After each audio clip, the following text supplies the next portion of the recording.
بسم الله الرحمن الرحيم. أرأيت الذي يكذب بالدين فذلك الذي يدعو اليتيم ولا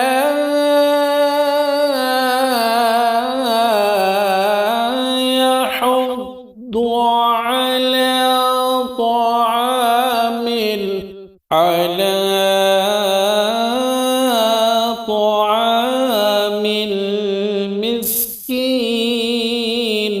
فويل للمصلين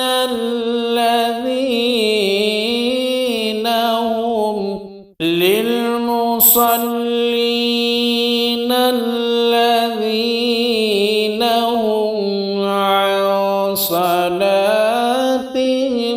ساهون